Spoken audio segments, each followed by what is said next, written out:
Our attitude will often come out in our words. Our tongue is a rudder. It's going to reveal what is in our heart. So when we look at our attitude, this is something that we need to be careful of in our words and how we speak. And then also how our words are amplified through social media.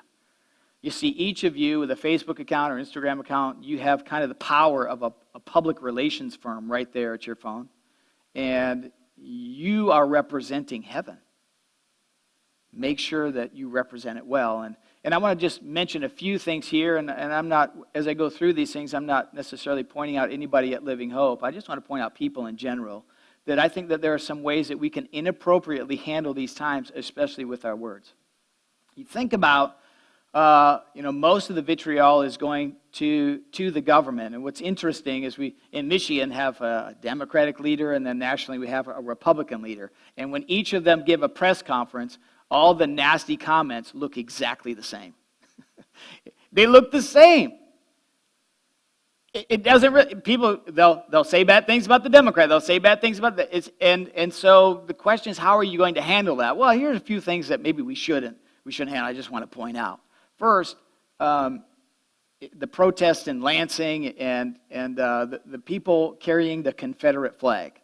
It makes no sense for you, if you're trying to say that you are oppressed, to use a symbol of oppression as your rallying point.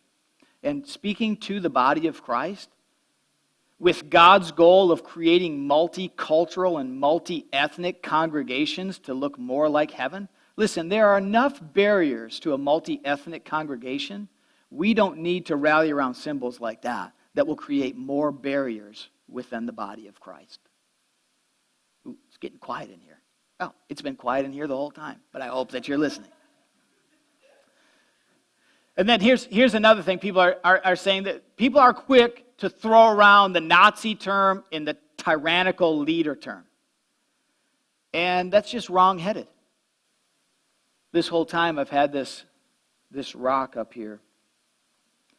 And this rock came from Auschwitz.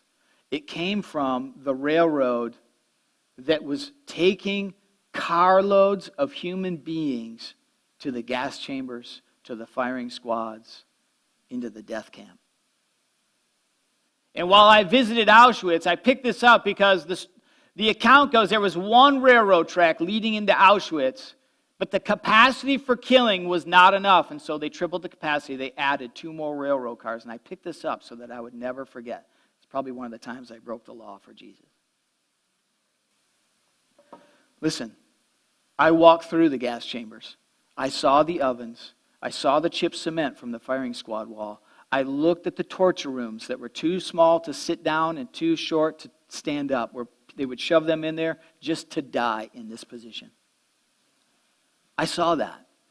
So to throw around the Nazi term for what's happening with our governor and our president is wrong-headed. And listen, it diminishes the term of Nazi, and it diminishes the pain and the suffering that others went through. Because if everyone's a Nazi, no one's a Nazi. If everyone's a tyrant, no one's a tyrant. I have been in nations, and I have been interrogated by foreign authorities for the gospel. I have been detained. I have faced the specter of a 5-year prison term in a foreign prison because of the gospel. I understand what tyranny looks like. This is not it. But if we start throwing that term around everywhere, then nobody's a tyrant. If everybody's a tyrant, nobody's a tyrant. And it loses meaning, and it diminishes what others who are suffering for the cross, in a real sense, are actually going through.